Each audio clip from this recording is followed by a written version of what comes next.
Fans of a Horus heresy, the 16th son of the Emperor of Mankind, and consequences of Davonite Lodge medicine, thank you very much for joining me for an unboxing video. And today's unboxing video is of the largest character of the Horus heresy in miniature form so far. And when I say largest, I mean in terms of plot impact, if not necessarily physical dimensions. And of course, I'm talking about none other than the contents of this box, which is a little bit nondescript at the moment, but the clue is in the title.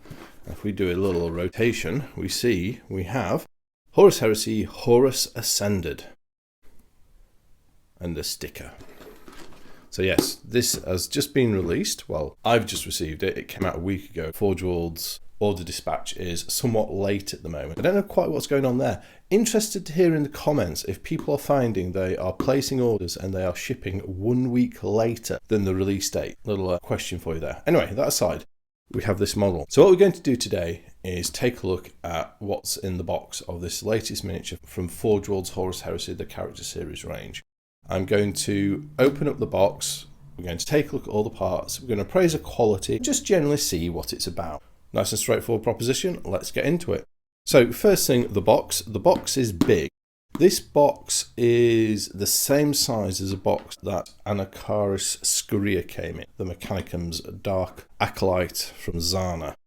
So we shall find a place with which to insert the kniff of opening, and we shall remove the cellophane of transport. So this is also the first Primarch to receive a resin reskin from Forge World. So all the Primarch miniatures are now out. Everyone's got one miniature, which is a lot. That's 18. But Horus is the first to get a second miniature to show him in a evolved form as the heresy progresses. We could say that the first 18 miniatures represented the Primarchs as they were around the start of the Horus heresy. This represents Horus probably post-Molochian Odyssey, we could say. Let's remove the lid. Can go there. Right, so what we got? So there you are. Horus Ascended, Sons of Horus. Always important to make sure we don't get our legion wrong. We have a booklet of instructions. Now this is, I think, a first for these, although I've not bought a recent Primarch kit, but this is the first time I've seen a Primarch kit that actually has a proper set of instructions. Now this is really good because some Primarchs are quite tricky to figure out where all the bits go because they are complex miniatures. Magnus are red. So it's good to get this. I like that. And given the kit price, I think it's the least we can expect. We get a little bit of an overview of how to put Horus together. Considerable furage going on there. Earthbreaker.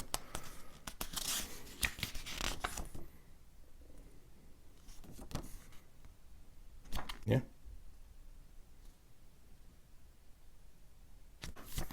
Well, that's nice. I like that.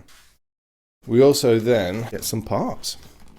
So this is going to be tricky. We get 1, 2, 3 trays of parts. There we go. These have all been taped shut, which is quite nice, given that we just had to append the box to get it. So I think they packaged this thinking about, is Leaky going to be doing an unboxing review on one of these? I'm going to open this one first because there's something quite interesting. So this is the base, but also we've got here a QC checking sheet to make sure that all the parts are packed. This is actually a revised guide to working with resin from Forge World, and I've read this and it is a considerable improvement on the previous iteration. I'm not going to go through it all now, other than say it's better. It acknowledges the need for specialist tools when modelling with resin that Games Workshop does not sell, which is a plus. Still some things missing. There's some real critical things like mentioning wet sanding and the use of micro chisels, but a big improvement on before, so going in the right direction there, Forge World. Let's have a look in this base pack. So we're going to kind of start and do this in reverse order. Many people have commented upon the considerable skull and skeleton count of Horus Ascended's base, and here we get a good feel for that. there are a lot of skulls and skeletons. There's also the remains of a couple of Mark III Space Marines in there. Yeah, nice. Amazing detail. Quite a symbolic base, I think, in terms of what it's trying to say. I think, personally, this is a strong symbolism base as opposed to depicting a scene, and it's showing Horus atop a pile of bones and skulls, a couple of which are Space Marines, but most of which aren't, indicating the human cost, or the non-Space Marine cost of his civil war.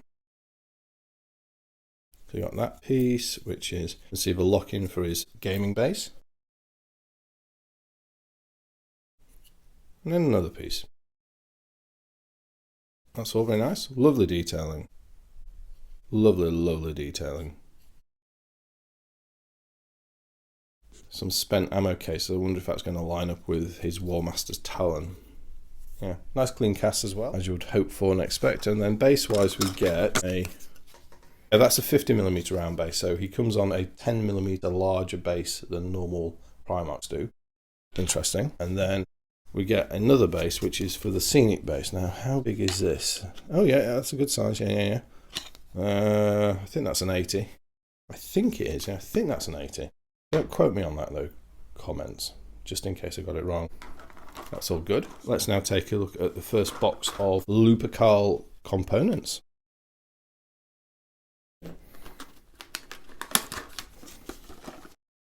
Oh, look at those.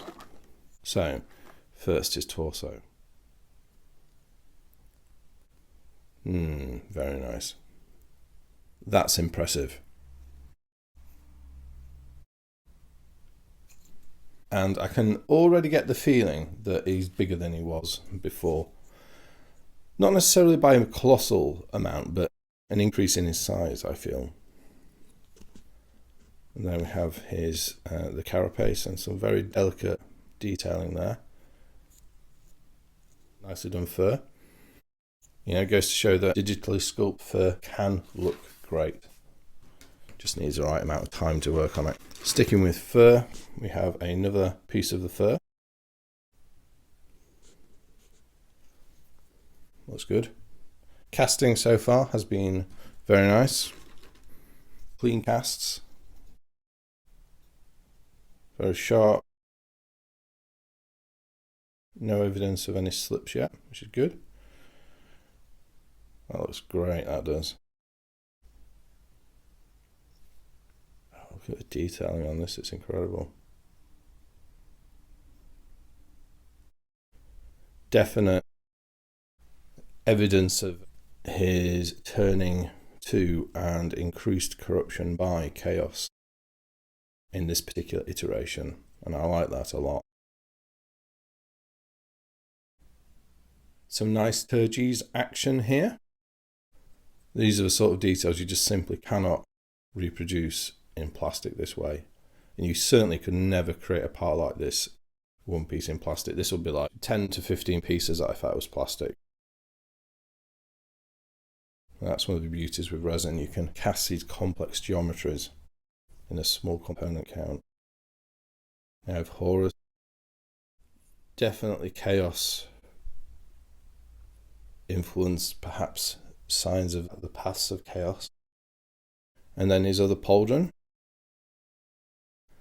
There you go. The 8-pointed star combined with the Eye of Horus.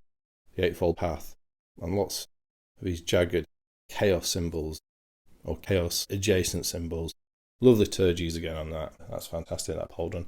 One of the other interesting things about this model, and one of the reasons I wanted to buy it, is aside from doing a Sons of Horus army at the moment, one of my many ongoing projects, is this is a very faithful reproduction of how Horus was depicted in a piece of art from the Horus Heresy Visions series by Adrian Smith, which depicted the assembled traitor commanders on the bridge or in the strategium of the Vengeful Spirit. So lots of lovely nod, that classic piece of art. One of the real standout iconic piece of art of the Heresy. That's part of the base. Then it looks like we've got a couple of ammo fees. Now these are going to be a little quite interesting when it comes to modelling, building these on, because these are just free swinging ammo belts. I'm going to have to think about how to make sure those are strongly attached. They look way too small to pin. And here we have the remains or a Rex Standard. Again, the 8-pointed Star of Chaos. The Imperial Eagle. So I wonder whose banner that's supposed to be. That's quite intriguing, that is. Is it supposed to be one of Horus's troops' fallen banners? An interesting mixture of Imperial and Horus insignia. And of course, Horus was going to take over the Imperium, wasn't it? And if he'd won, I'm sure he'd have retained the use of the eagle icon along with his own designs. Right, the third and final box. Again, all the parts in that tray looked absolutely beautiful. No casting defects as far as I could see. I often spot a few later on when I come to do the cleanup, but no howlers. We have an enchained set of heads of Horus's victims in varying states of decay. This head here, if you were so inclined and removed it, that could be a really good head to do a idol on post beheading by Fulgrim. That could be quite an interesting conversion. Yes, very macabre. Suitably grimdark, I suppose we could say.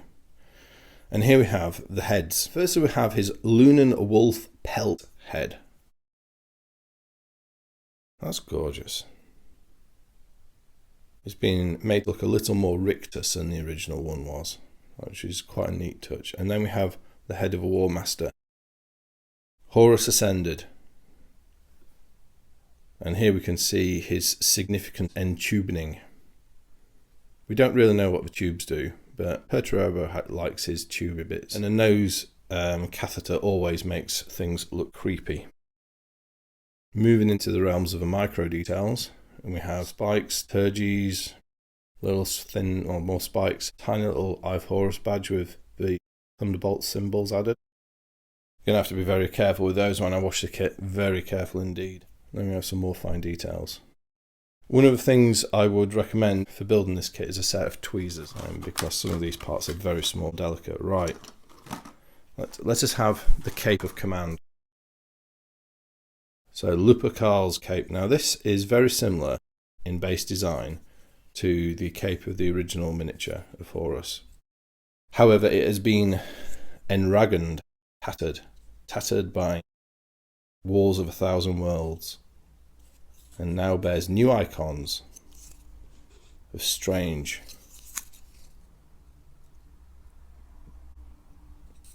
and alien meaning. Lovely. One thing with that cloak is, just look at the movement and dynamicism in it. That's incredible. And that's one of the other reasons I was very attracted to this miniature, is the pose. Primarch poses in the character series range are a real hit and miss affair. Some are brilliant, others, they're a bit more take it or leave it, depending how you feel about it. And that's not a bad thing, because I think every Primarch miniature is an amazing sculpt, absolutely mind-blowing. But as to whether or not you like a particular one, I think it's quite a personal thing. It's not a question of what's right and wrong, it's do you like it? And in the case of Horus Ascended, how he's been imaged in this pose of striding forward, holding Worldbreaker. I really like the pose. It's a good action pose. It looked great on display and looked great on the gaming table as well. Very impressed by that. Reminds me a bit of the artwork from the cover of, I think it's A Vengeful Spirit. I might have got that wrong, but I think it's A Vengeful Spirit, but correct me if I'm wrong. But yeah, it reminds me of that as well as the Adrian Smith piece. So I do like these things. Oh, hello. Join the Solar Auxilia. Quest the Imperium. Defend humanity. Die in horrible wars. End upon the Warmaster's belt. Yeah, that's awesome. A nice enshrining of the Solar Auxilia into the lore and canon of the heresy. And we could wonder what the story is of this Auxilia trooper or warrior to have ended up on the belt of the Warmaster. I say that, I don't know if that's going on him or on the base. Right.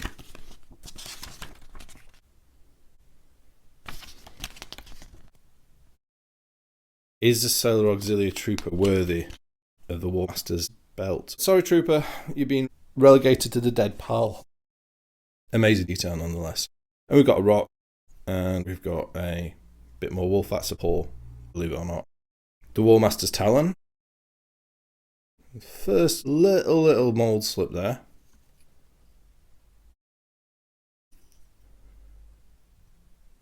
That's okay, that's very removable.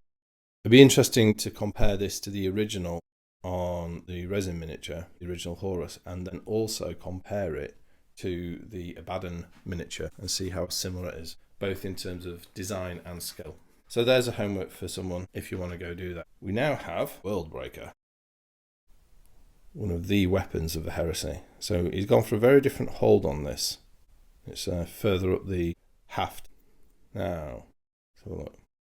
So I've got quite a warp on that which needs taken out. That'll be easy enough to do.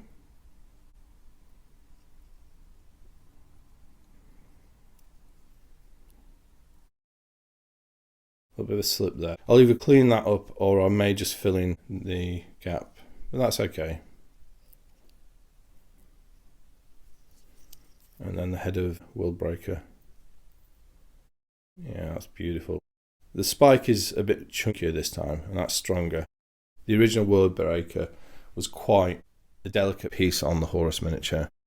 I built one as a commission for someone, and I put a pin all the way through it so it couldn't break, so it was that delicate. Right, looks like we're nearly through all the parts. Finally, we've got a bit more wolf pelt. We have another paw. We have his vambrace, Horus's vambrace, and then we have a dagger. Now, I'm not sure what this blade is, if he has a short blade or a dagger that he carries, or if it's something from Chthonian. It has what appears to be Chthonian sort of moon medals on it, or moon coins. I don't know, does anyone in the comments know about that? Or is it a Chaos Blade, is it an anatheme? I don't know. And then finally, we have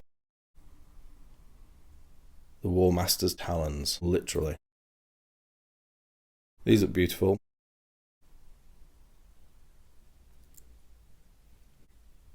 Look nicely cast. There's a little bit of cleanup here and there to do. They look great. Building the actual talon is going to be quite a challenge, I think. Right, so these are a combination of the finger and the claw. Wow. Hopefully my experience from Corfera will see me well with those. So, there you have it. An unboxing of the new Horus Ascended model from Forge World.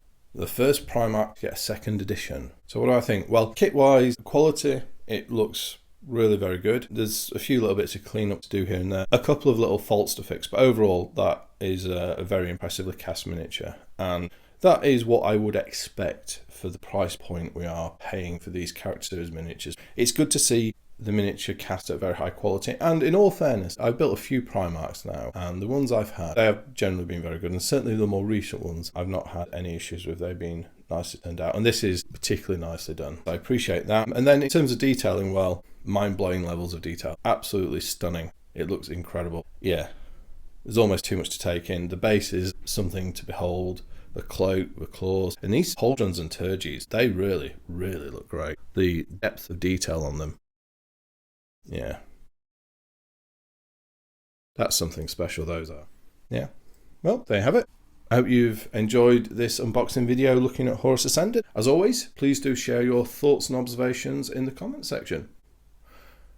But other than that, I'd just like to say thank you very much for watching. I'll speak to you next time, and goodbye.